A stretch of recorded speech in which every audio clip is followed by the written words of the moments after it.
What's up, everyone? Welcome to the March 16th edition of FanDuel Tournament Plays presented by PrizePicks. I'm your host, Adam Scherer. You can follow me on Twitter at ShipMyMoneyDFS.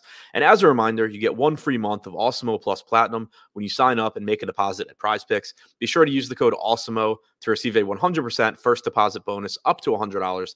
Tonight, we have a massive 12-game NBA slate. There's a lot of moving parts, probably going to get some value opening up as players are ruled out later in the day. As always, be sure to tune in to the Deeper Dive and Live Before Lock starting at 4:45 Eastern on the Awesemo YouTube channel. But 12-game slates, they can be overwhelming, but they're also pretty fun tournament slates because ownership matters a little bit less since raw ownership on most players is just going to be lower than on smaller slates. It kind of allows you to play whoever you want, within reason. Obviously, you're still going to pay attention to ownership to some extent. But for now, taking a look at 5 of the top tournament options on FanDuel, getting some lower ownership on these guys than we normally do. Coming in at number 5, Pascal Siakam, $8,800 power forward, projected for 4% ownership with a 7% chance of being in the optimal lineup. Siakam's actually really interesting for a couple of reasons.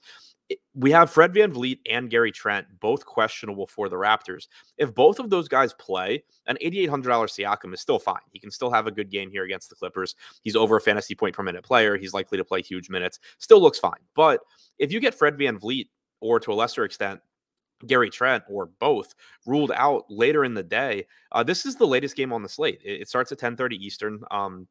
You have 2 10 p.m. games, and other than that, every game on this slate will have locked by 9 p.m. So there's a good chance that depending on when we get news on Siakam, you could actually get him at pretty low ownership, even with an increased projection. But again, even if VanVleet and Trent are in, he appears to be going a bit under-owned at only 4%.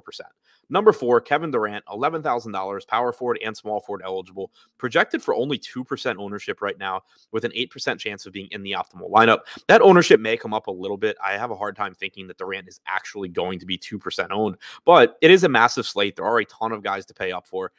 And Brooklyn does have a pretty mediocre 109 implied team total, so maybe Durant just doesn't get that much love. But he has about a 36% usage rate and a 36% assist percentage when he's been on the floor without either one of James Harden or Kyrie Irving this season. That will be the case tonight as they're playing in Brooklyn, so Irving can only watch from his courtside seats. He cannot actually play in the game. So Durant looks very, very good tonight against Dallas and isn't getting much ownership. Number 3, Cameron Payne, $6,900, point guard and shooting guard eligible, projected for 8% ownership with a 10% chance of being in the optimal lineup. Payne has a fantastic matchup tonight against the Houston Rockets. Now, Devin Booker is back for Phoenix. He's been back for the last few games, and that does have a negative impact on Payne. For a while, we were seeing Payne play without either one of Paul or Booker, and it was basically just, Payne doing everything he could offensively.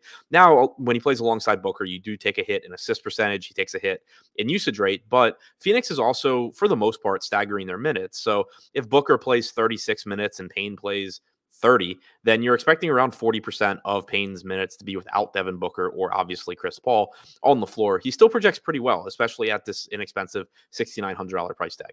Number 2, Devin Booker, $9,700, projected for 7% ownership with a 12% chance of being in the optimal lineup. I understand why the ownership is relatively low on Booker. There's a lot of guys to pay up for. He's a little expensive at $9,700, but this is a great matchup. Phoenix has a 124 implied total. Booker has a usage rate well north of 30% without Chris Paul on the floor, whether Payne is on or Payne is off. I expect about 50% of Booker's minutes to be played without Payne tonight as well. He gets a bump in assist percentage. He's just a really, really high usage, high assist, high fantasy point per minute guy that is in a great spot. It shouldn't surprise anybody if Booker just comes out here and has an absolutely massive game against the Rockets. And number 1, Kristaps Porzingis, $7,600, power forward and center eligible, projected for about 7% ownership with a 16% chance of being in the optimal lineup. Porzingis played about 28 minutes for the Wizards last game. I expect similar playing time tonight, and it's possible that he picks up an extra minute or two. He's averaged about 1.4 fantasy points per minute since joining Washington. He averaged about 1.35 fantasy points per minute without Luka Doncic on the floor when he was with Dallas. I expect that level of production to continue going forward. The offense should just basically run through Porzingis when he's on the floor for Washington. The one downside to Porzingis is that whenever you have somebody that is on a minutes restriction, it doesn't give you quite the same upward flexibility that you have from guys that aren't on minutes restrictions. Like, no matter how well Porzingis is playing tonight, it's unlikely he gets to 32 or 33 minutes. There's other players that if they're playing incredibly well, you can add a couple minutes on. The coach might just leave them out there a little bit longer. That's unlikely to be the case with somebody like Porzingis, but that's also reflected in his $7,600 price tag and in his ownership. So to recap, the top 5 tournament options on FanDuel for tonight's 12-game slate: number 5, Pascal Siakam; number 4, Kevin Durant; number 3, Cameron Payne; number 2, Devin Booker; and number 1, Kristaps Porzingis.